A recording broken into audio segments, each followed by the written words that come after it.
मागील भांडणाच्या कारणावरून चौघांनी मिळून शिवीगाळ करत मारहाण केल्याची, लोखंडी कोयता घेऊन अंगावर धावून जात तसेच दुचाकी वाहनाची तोडफोड करून जाळून टाकल्याची धक्कादायक तक्रार एका तरुणाने कोपरगाव शहर पोलीस ठाण्यात दाखल केल्याने परिसरात खळबळ उडाली आहे।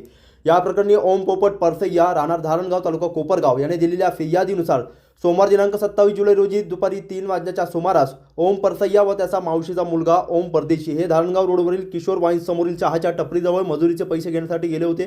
त्यावेळी तेथे टिल्ल्या उर्फ विजय माळी, कृष्णा चव्हाण व नितीन हांबरे हे आले। मागील भांडणाच्या कारणावरून संबंधितांनी फिर्यादी व ओम परदेशी यांना शिवीगाळ करत लाथाबुक्क्यांनी मारहाण केल्याचे तक्रारीत नमूद करण्यात आले आहे।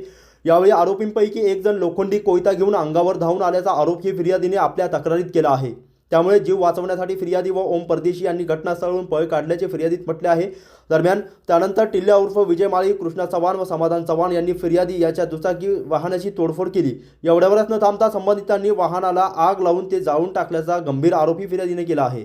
या घटनेमुळे परिसरात एकच खळबळ उडाली असून कोपरगाव शहर पोलीस ठाण्यात टिल्ल्या उर्फ विजय माळी राहणार धारणगाव तालुका कोपरगाव, कृष्णा चव्हाण राहणार कोपरगाव, नितीन हांबरे राहणार शिर्डी तालुका राहता व समाधान चव्हाण राहणार कोपरगाव यांच्या विरोधात विविध कलमांवर गुन्हा दाखल करण्यात आला आहे।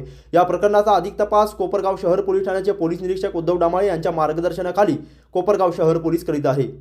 प्रतिनिधी मोबिन खान, माय न्यूज, कोपरगाव।